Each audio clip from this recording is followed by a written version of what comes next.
Welcome to tonight's edition of Be Canned Cook. This is my first recipe I will be making for you guys, and it is one of my favorites. Very near and dear to my heart. This is a recipe that has been passed down from generation to generation. I'm making grandma's spaghetti. You can make it meatless if you'd like, just add more of the vegetables. But these are spices that we'll be using. I got lots of spices. I like lots of flavor. Of course, Johnny's. I flavor the meat with that a little bit. It might sound a little strange to put a little brown sugar in there, but it just adds a little of sweetness in with the spaghetti sauce. We got celery, green pepper, onion. We got our diced tomatoes. I'm doing one each of just regular and with the basil, garlic, and oregano, because I do like extra flavors in there as well. Got our tomato sauce, our garlic, our angel hair pasta. This is my favorite to make this meat sauce spaghetti with, but you can use whatever kind of pasta you'd like. And of course the lean ground beef, and let's get started. All right, so first we're gonna start off by washing our vegetables. I like to also use this thieves spray that I got from Young Living. You just give your vegetables a little spray, wash them off, and then you're ready to start chopping. We're gonna cut out the bell pepper, the celery, the onion, the garlic, and then we're gonna saute with the meat, and then we'll be putting everything in the crock pot.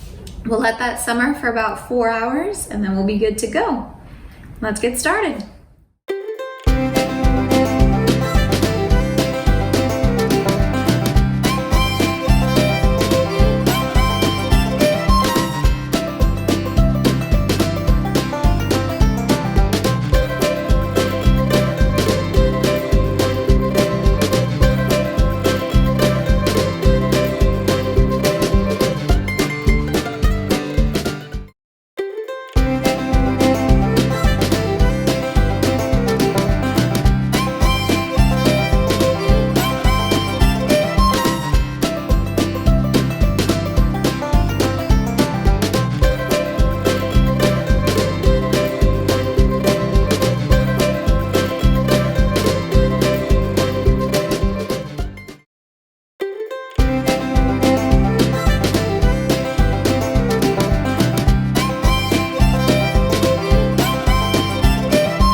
Alright, so you want to come take a look at our sauce over here?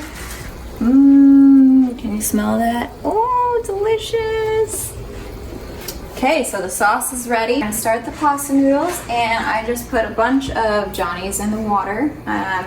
Gotta make your water as salty as the Mediterranean, so now we're gonna add some of our noodles in there. And might as well just do them all. We got lots of pasta, right? So do that, and then, oh my word. Break the noodles up. We will give that a couple minutes, and our pasta dinner will be ready to go. All right, now we've got our finished product. A little parsley to top it off. There we go, bon appetit.